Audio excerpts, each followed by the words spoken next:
Welcome back. All right, another exclusive conversation lined up for you this morning. Trends when it comes to the fertilizer industry, and none other than Mr. Roul, the Fertilizer Secretary, joining us to discuss some of that.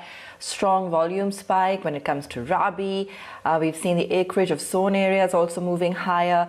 DBT, something else to discuss, and more price hikes possibly on urea. So lots to discuss. Mr. Roul, good morning, and thanks for joining us. Good morning.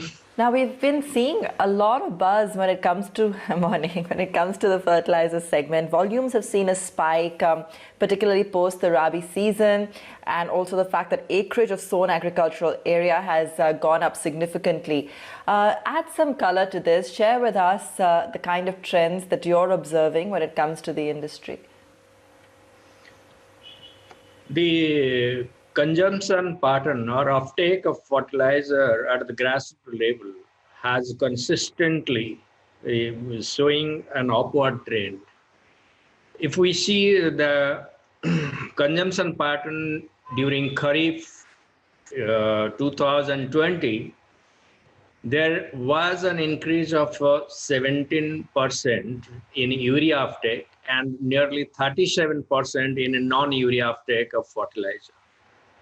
So the trend which we have witnessed during Kharif 2020 has persisted during Rabi, this ongoing Rabi season. As you have rightly said, the area under Rabi sowing has shown an increasing trend. Yesterday, I was talking with the Agricultural Commissioner of the Department of Agriculture and Cooperation. So he was saying that there is nearly 2 to 3 lakh hectares of extra additional sowing during the current Rabi season. So we believe that the uptrend of fertilizer offtake will continue during this current Rabi season. There are factors behind it. We had good rainfall during the monsoons. The reservoirs are full. Every year, we are getting some additional 2 to 3 lakh hectares of land under irrigation. And the moisture content in the fields is pretty good. So all these factors is leading to even some kind of a diversification of cropping pattern towards high fertilizer consuming crops. Like in Kharif 2020, in Madhya Pradesh, there was a lot of shifting from soybean to paddy, and paddy consumes much more fertilizer, chemical fertilizers than soybean. Similarly, if the moisture content is good or there is assured irrigation during Rabi, then there is a shifting of a cropping pattern from pulses and other crops to wheat, which is again consuming more chemical fertilizers. So because of these favorable factors, we see that the fertilizer offtake during Rabi season will be much more compared to the previous Rabi season.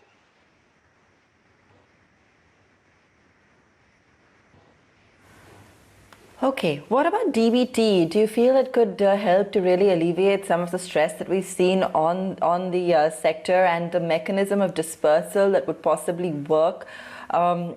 Give us a sense of really where the rollout currently stands and how we could see it even better implemented. Currently, the hybrid DBT system, which we had introduced since March 2018, is continuing. There are a lot of discussions going on, brainstorming going on, how to go beyond the hybrid DBT to actual DBT to the farmers. Let me explain what is a hybrid DBT.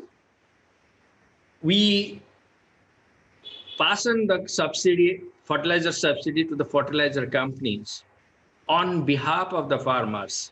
The farmers purchase the fertilizer based on biometric or OTP authentication, Aadhaar authentication. Based on those sales in the 2.26 lakh outlets, and we have the POS machines to capture this authentication. the fertilizer companies, they submit their claim, and we pass on the subsidy on behalf of the farmers to the fertilizer companies. So this is a hybrid debit system. It is continuing. Now, the debate is going on whether this subsidy can be passed on direct to the farmers based on their some sort of land ownership, cultivation, cropping pattern, and past consumption, etc. So there is no final decision as yet. What would be the contours of this kind of DBT system?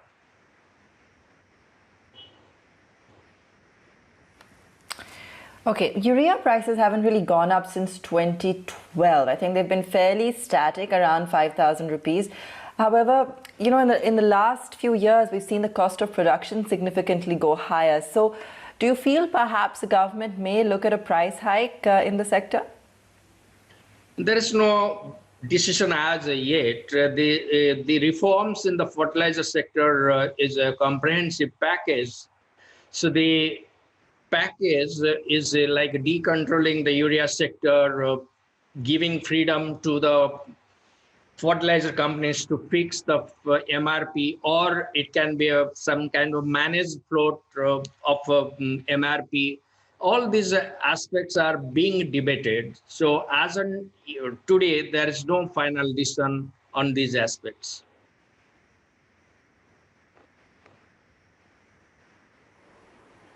Okay. Just to understand the entire DBT scheme which you are proposing, could anything firm come in this budget on the DBT transfer to farmers?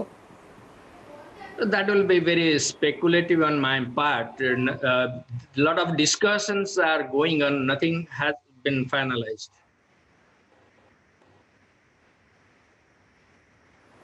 So the idea of the framework, what you are working on, is it exactly like what will happen to, or what is happening in the case of fuel subsidy, where the subsidy is then in a sense remitted back in the bank accounts?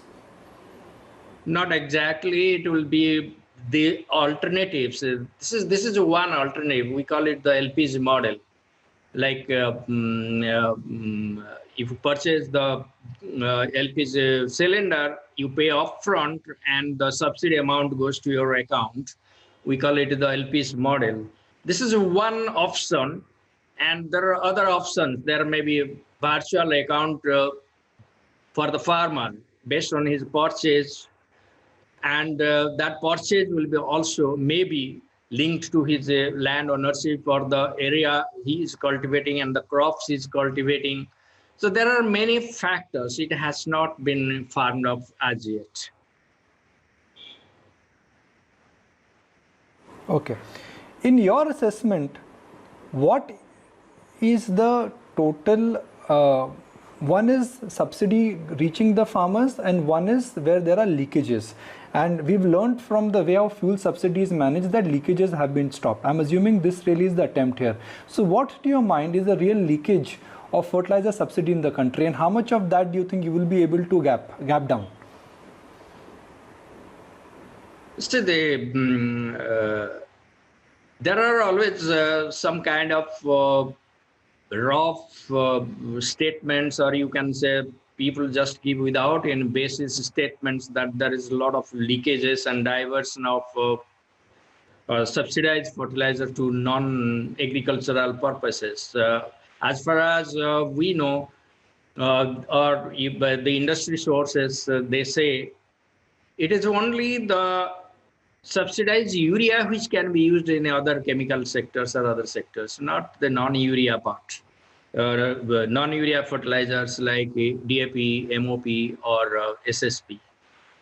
So when it comes to diversion of subsidized urea, the first attempt the government did was neem coating of urea.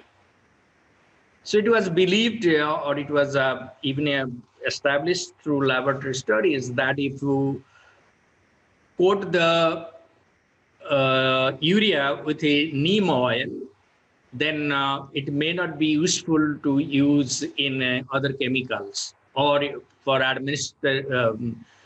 for adulterating milk items. But it has been seen, people have found, they have found a way out to deal with it. Adulteration of the milk might have stopped. That's good for the country, for the community. But as far as the use of subsidized urea, which is as good as technical grade urea minus the neem coating, still it can be used in many chemical industries. So we are trying to find out what are the industries.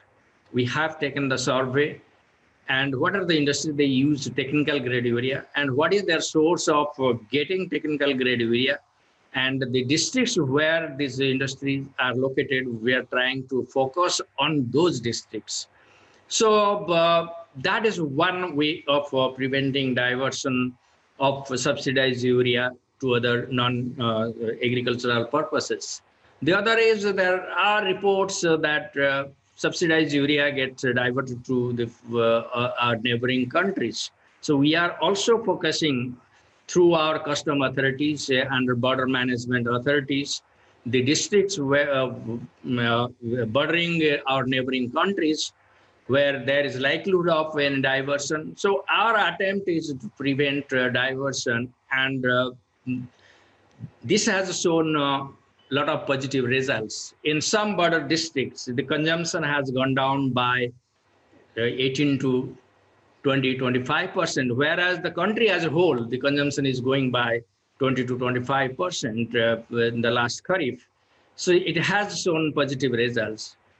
But in our main land, or you can say in the most of districts, there is hardly any scope for diversion of subsidized urea. And subsidized urea does not have that much of a scope. The quantity of subsidized fertilizer or urea is used in the country is substantial, and that cannot be used in any other industry.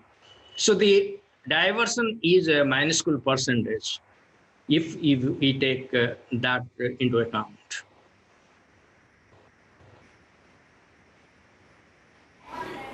You know, there is enough and more evidence now which says that urea or long-term use of excess urea, which has been done especially in parts of Punjab and other agricultural belt, is having an impact on the topsoil. And I think it's evident when studies are coming out. Is there a plan in place where India wants to reduce the farm dependence on urea? Because it's very easy to put urea in the crop and then get a good yield, but ultimately the long-term benefits are negative. Is your ministry thinking on those lines where you want to, in a sense, reduce the dependence on urea completely? Yeah.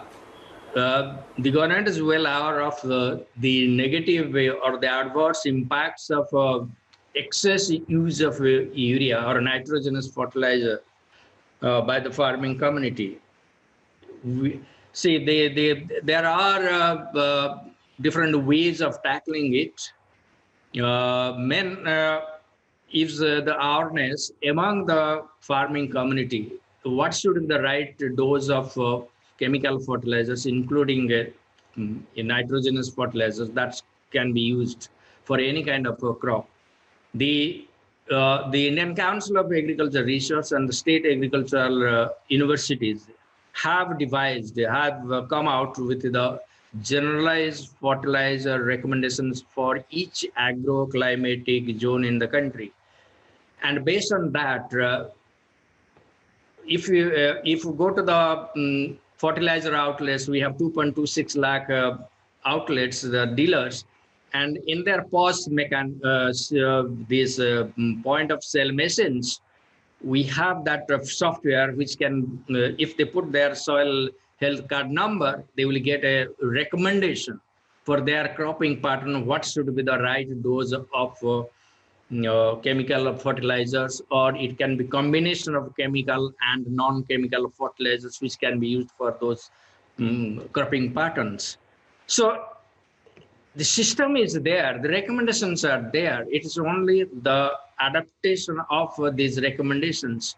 So one is that we are trying to link the sale of fertilizer with the soil health card, the recommendations of which can be obtained through the soil health card. And the secondly, three departments have joined together: Department of Fertilizer, Department of Agriculture and Cooperation, and Department of Agriculture Research and Education, which is the parent organization for ICR. Three departments joining together, we have started fertilizer awareness campaign starting from Rabi 2019-20.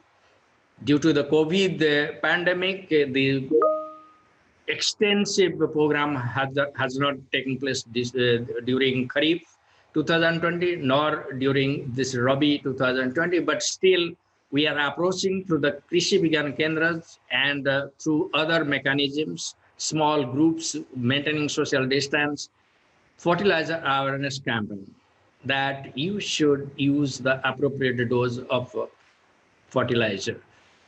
So these are the efforts that are already going on, and in a futuristic scenario, we are trying to encourage new and innovative fertilizers and non-chemical fertilizers by the farming community. A committee has been constituted in the Department of Fertilizer, how to incentivize use of this kind of fertilizer by the farming community. We are incentivizing use of city compost by providing 1,500 rupees per metric ton as a market development assistance. So can we think of extending similar kind of facility for other new and innovative fertilizers and non-chemical fertilizers? This committee is going to submit its report shortly, and based on the recommendation, we'll take up the matter with the competent authority.